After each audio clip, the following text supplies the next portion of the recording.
Break के बाद एक बार फिर से स्वागत है आपका। पाकिस्तान के लोगों पर एक बार फिर से महंगाई की मार पड़ी है। पाकिस्तान ने फिर से तेल के दाम बढ़ा दिए हैं। पेट्रोल की कीमतों में 8 पैसे का इजाफा किया गया है। डीजल में 10 रुपये 39 पैसे प्रति लीटर के इजाफा किया गया है। कुछ दिन पहले भी पाकिस्तान में फ्यूल की कीमतें बढ़ी थी। पहले से भयानक महंगाई का सामना कर रहे पाकिस्तानी आवाम को एक बार फिर से महंगाई का नया और बड़ा झटका लगा है। पाकिस्तान में पेट्रोल की कीमत 10 रुपये 39 पैसे प्रति लीटर बढ़ा दी गई और डीजल की कीमत 10 रुपये 39 रुपये प्रति लीटर बढ़ा दी गई है। नए वित्तीय वर्ष के शुरू होते ही पाकिस्तान सरकार ने लगातार दूसरे पखवाड़े में फ्यूल महंगा कर दिया है, जिससे पड़ोसी देश के आम लोगों पर बुरा असर पड़ेगा। इससे पहले पाकिस्तान ने अभी हाल ही में पेट्रोल की कीमत में 4 रुपये 80 पैसे प्रति लीटर और डीजल की कीमत में 7 रुपये 95 पैसे प्रति लीटर की बढ़ोतरी की थी। वित्त विभाग की अधिसूचना के अनुसार पेट्रोल की कीमत में 8 रुपये 36 पैसे प्रति लीटर की बढ़ोतरी की गई है, जिससे इसकी नई कीमत 258 रुपये 43 रुपये से बढ़कर 266 रुपये और 89 पैसे हो गई है। वहीं ये हाई स्पीड डीजल की कीमत की अगर बात करें तो 10 रुपये 39 पैसे प्रति लीटर बढ़ोतरी हुई है, जिससे इसकी कीमत अब 262 रुपये 59 पैसे बढ़कर अब 272 रुपये 98 पैसे प्रति लीटर हो गई है। पाकिस्तान में पेट्रोल डीजल की नई कीमतें 1 जुलाई से लागू हो चुकी हैं। अधिक जानकारी के लिए हमारे सहयोगी अजय चांडियाल करेंगे। अजय, एक खबर महत्वपूर्ण है ये, पाकिस्तान में लगातार महंगाई बढ़ रही है। पाकिस्तान की जो आम जन है वो इस वक्त काफी त्रस्त है। ऐसे में पेट्रोल डीजल के दामों की बात करें तो वाकई में ये आसमान छूते दाम हैं। इसको किस तरीके से टैकल कर पा रही है वहां की जनता? एक बार फिर से बढ़ोतरी हो गई है।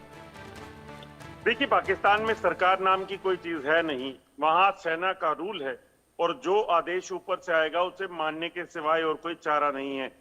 यही वजह है कि आप देखिए, पेट्रोल हो डीजल हो, इनकी कीमतें हो, आटा दाल चावल की बात हो, इनकी कीमतें हो तो ये आसमान छूती हैं। और अब पाकिस्तान के लोगों पर महंगाई की ओर मार पड़ेगी जब तेल की कीमतें बढ़ी हैं, जिसमें डीजल लगभग 10.5 रुपए और पेट्रोल जो है लगभग 8.5 रुपए महंगा हुआ है। तो ये अपने आप में बताता है कि पाकिस्तान के लोगों को ये चीज झेलनी पड़ेगी। अब सबसे ज्यादा असर जो है इसका आने वाले समय में खाद्य पदार्थों और बाकी सामान पर पड़ेगा, क्योंकि ये सिर्फ पेट्रोल और डीजल की कीमतों तक सीमित नहीं रहेगा।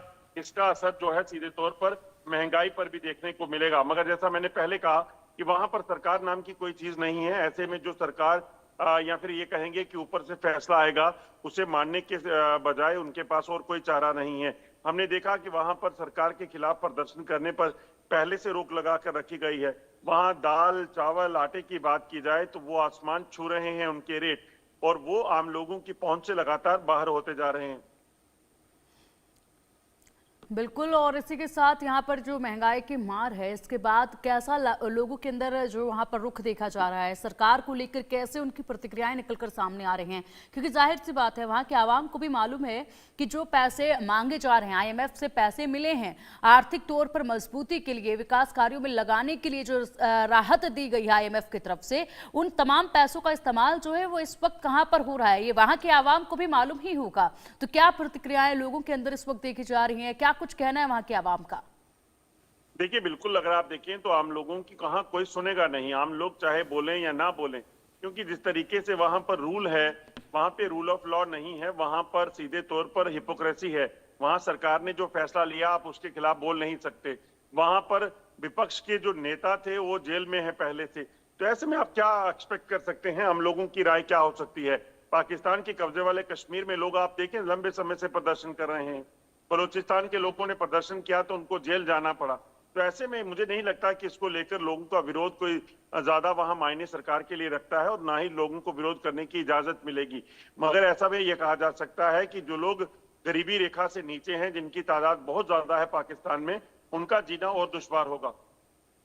बिल्कुल, और उनका जीना दुश्वार होगा। लगातार आवाम के ऊपर ये मार पड़ रही है। इसी के साथ आर्मी के जवान जो हैं वो अपनी जान वहां पर गंवा रहे हैं, लेकिन बावजूद उसके वहां की सरकार कुछ करने को तैयार नहीं है, अनदेखा कर रही है। सिर्फ फोकस है तो एक ही चीज पर फोकस है कि किस कदर यहाँ पर आतंकवादियों को बसाया जाए।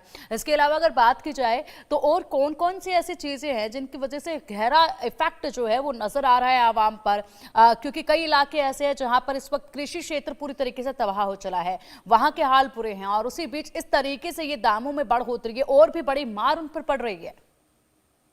देखिए, सबसे बड़ी बात है कि पाकिस्तान की बदहाली को सुधारने के लिए जो पैसा वहां पर आईएमएफ से मिला, जो पैसा अन्य जो कंट्री से मिला, चीन ने जो है लगभग 3.4 बिलियन डॉलर का जो लोन देने की बात की, ये तमाम पैसा वहां आता है तो उस पैसे का इस्तेमाल दरअसल आतंकवाद जैसी चीजों के लिए लग जाता है।